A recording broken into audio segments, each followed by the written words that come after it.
صبح کی نماز میں بلند آواز سے قرات کرنا اور جنون کو قرآن سنانا۔ 1006 سعید بن جبیر نے ابن عباس رضی اللہ تعالی عنہما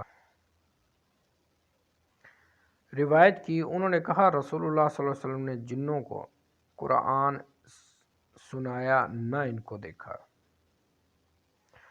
اصل واقعہ یہ ہے کہ رسول اللہ صلی اللہ علیہ وسلم اپنے چند ساتھیوں کے ساتھ عکاظ کے بازار کی طرف جانے کے ارادے سے چلے۔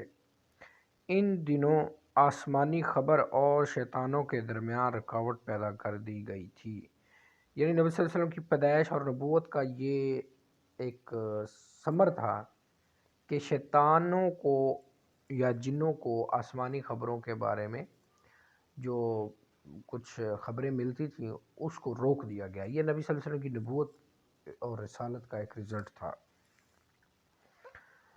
شیطان آسمانی خبریں نہ سن سکتے تھے، ان پر انگارے پھینکے جانے لگے تو شیاطین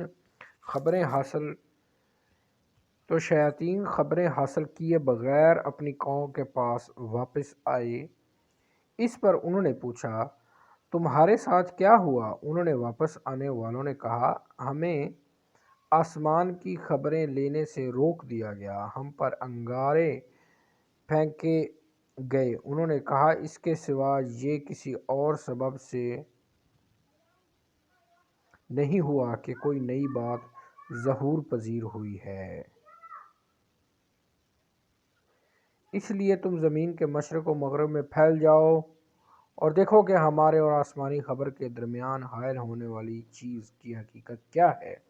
وہ نکل کر زمین کے مشرق اور مغرب میں پہنچے۔ وہ نفری جس نے تہامہ کا رخ کیا تھا گزری تو آپ عکاظ کی طرف جاتے ہوئے کھجوروں والے مقام نخلہ میں تھے۔ صبح کی نماز اپنے ساتھیوں کو صبح کی نماز پڑھا رہے تھے۔ جب جنوں نے قرآن سنا تو ان پر کان لگا دیے اور کہنے لگے یہ ہے جو ہمارے اور آسمانوں کے خبر کے درمیان حائل ہو گیا ہے۔ اس کے بعد وہ اپنی قوم کی طرف لوٹے اور کہا اے ہماری قوم، ہم نے عجیب قرآن سنا ہے جو حق کی طرف رہنمائی کرتا ہے، اس لیے ہم اس پر ایمان لے آئے ہیں اور ہم اپنے رب کے ساتھ ہرگز کسی کو شریک نہ ٹھہرائیں گے۔ اس پر اللہ تعالیٰ نے اپنے نبی محمد صلی اللہ علیہ وسلم پر یہ آیت نازل فرمائی، کہہ دیجئے میری طرف یہ وحی کی گئی ہے کہ جنوں کی ایک جماعت نے کان لگا کر سنا۔